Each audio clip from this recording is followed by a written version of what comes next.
Hello, aking mahal na mga kauday. Samahan niyo po ako sa isang magandang lugar. Yes, a very peaceful but stunning view dito sa lugar na po ito. Ayan, nagpunta po kami dito sa lugar na to noong January, late January.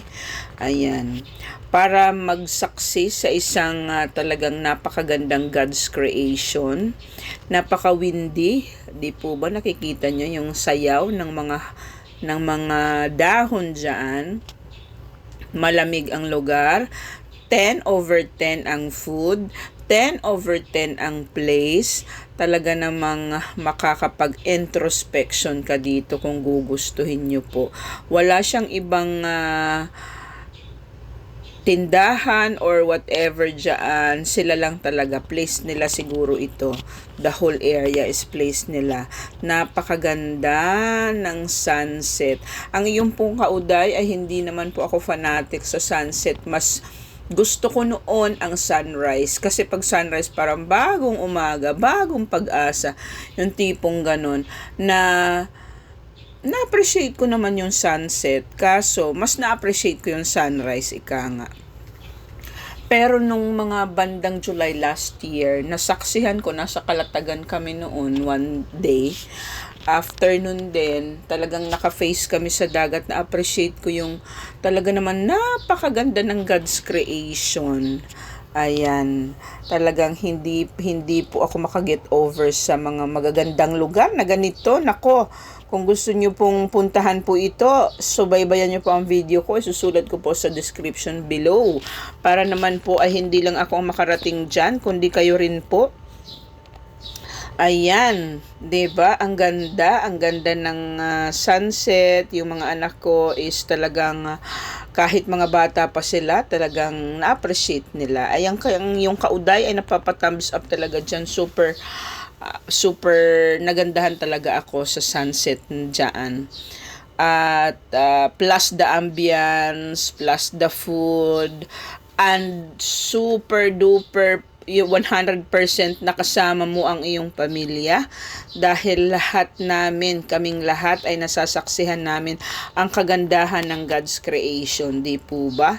Hindi lang ako, kundi na ibabahagi ko rin sa inyo sa pamamagitan ng aming pamilya na naipapakita namin yung mga napupuntahan namin at na-share din namin sa inyo para one day, one time mapuntahan nyo po at ng inyong mga kapamilya.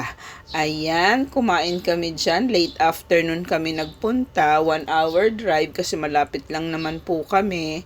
Kaya pagdating namin doon, papalubog na ang araw. Hanggang 6 p.m. or almost lang kami dyan. Mga magsa 7. Kasi talaga namang ang lamig. Hindi wala yung mga bata, itong bunso lang namin ang nadalhan ko ng jacket. Actually nakaano lang siya diyan yung dress na sleeveless. Buti nadala ko yung parka niya. Kaya ayun, kahit papaano hindi siya nilamig. Yung panganay ko talagang lamig na lamig. Dito kami sa Bungad Ipinesto, nagpalipat ako sa loob. Ayun, at least naman yung napuntahan namin sa loob is maganda. Dahil hindi kami dinadaan-daanan. Ayan, talagang i-explore nyo po ang lugar na ito. Napakagandang lugar. Ayan, di ba mga kauday? Tapos tahimik ang lugar. Overlooking the metro po yan. Ayun, oh. Natakot lang ako magpunta dun sa area na madilim na kasi walang tao na. Yung lahat ng tao nasa loob na ng resto kasi malamig nga dyan. Stay tuned for more videos to come dahil nabibisang yung kauday. Yun ang sinasabi kong Christmas tree. Nabibisi lang talaga namang more post pa ako. Subaybayan niyo po. At maraming salamat sa pagsuporta niyo po sa aking mga uploads. Thank you. God bless us all.